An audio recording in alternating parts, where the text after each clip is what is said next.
ये गौरव गाथा है भारत के उन अनगिनत नायकों की जिन्होंने अपना सब कुछ देश पर न्यौछावर कर दिया। ये स्मरण है हिंद के शूरवीरों के उन साहसिक आंदोलनों का जिनके अदम्य साहस, शौर्य और पराक्रम से अंग्रेजों को पराजित कर भारत मां को आजादी दिलाई।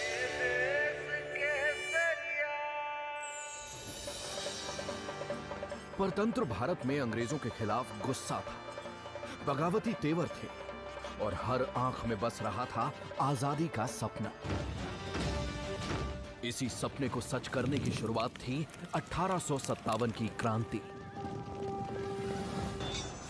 आजादी की इस पहली क्रांति में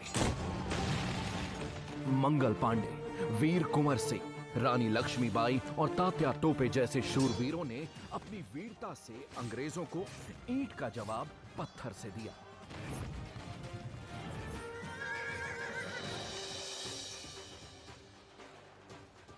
राष्ट्र निर्माण की भावना और सबको संगठित करने के लक्ष्य के साथ 1885 में भारतीय राष्ट्रीय कांग्रेस की स्थापना हुई। आगे चलकर आजादी की लड़ाई में यह मील का पत्थर साबित हुआ। 20वीं शताब्दी के शुरुआती दशक में ब्रिटिश हुकूमत ने फूट डालो और राज करो की नीति के तहत बंगाल का विभाजन कर दिया। इसने आग में घी का काम किया।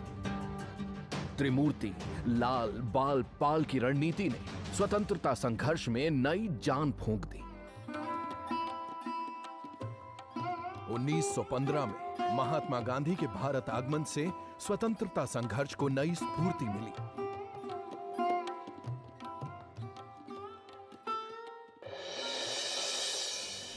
समय के साथ एक तरफ क्रांतिकारी गतिविधियां तेज हो रही थी, तो वहीं दूसरी तरफ महात्मा गांधी ने सत्य, अहिंसा और सत्याग्रह के अनुपम प्रयोग से ब्रिटिश शासन को स्तब्ध कर दिया।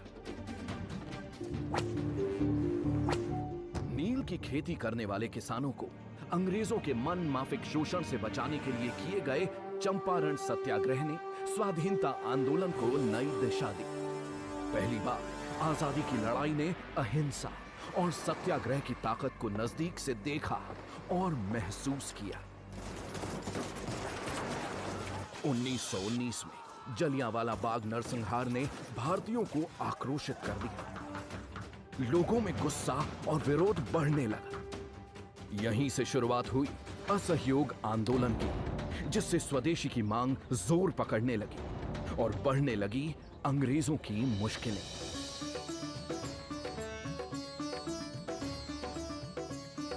आजादी की लड़ाई को सरदार वल्लभ भाई पटेल ने अपनी दूरदर्शिता से गति प्रदान की। सरदार वल्लभ भाई पटेल की संगठन क्षमता और समाज के प्रत्येक व्यक्ति तक पहुंचने की रणनीति ने स्वाधीनता आंदोलन को एक नई दिशा प्रदान की। 1929 में कांग्रेस के लाहौर अधिवेशन में पहली बार पूर्ण स्वराज की मांग की गई। इसके अगले वर्ष ही गांधी जी ने नमक पर लगे कर के विरोध में दांडी मार्च किया। उन्होंने नमक कानून तोड़ते हुए कहा कि इसके साथ मैं ब्रिटिश साम्राज्य की नींव हिला रहा हूं। धीरे धीरे ब्रिटिश हुकूमत की जड़ें हिलने लगी। हिंद के नायकों का पराक्रम जारी था। भगत सिंह, सुखदेव, राजगुरु, चंद्रशेखर आजाद, राम प्रसाद बिस्मिल और बटुकेश्वर दत्त जैसे क्रांतिकारियों ने अपने अदम्य साहस और शहादत से युवा पीढ़ी को प्रेरित किया और अंग्रेजी हुक्मरानों के खिलाफ जनता को एकजुट किया।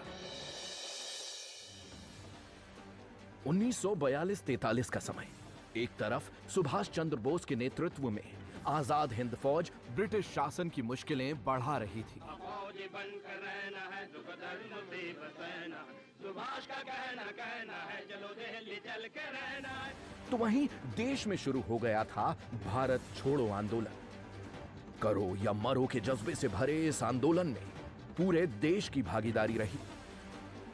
इस आंदोलन के बाद ही अंग्रेजी हुकूमत को एहसास हो गया था कि अब भारत को गुलाम बनाए रखना नामुमकिन है।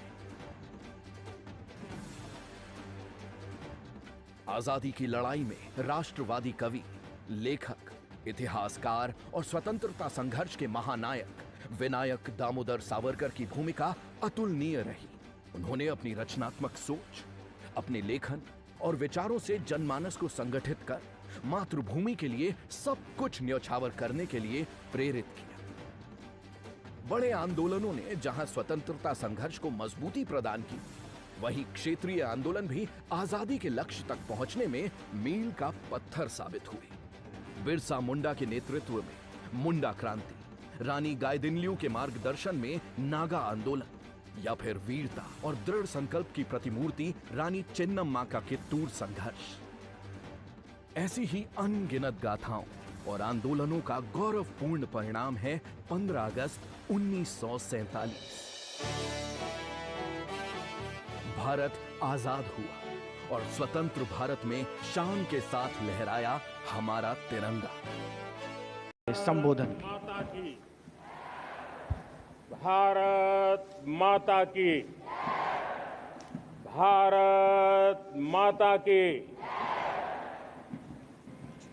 मेरे प्यारे देशवासियों,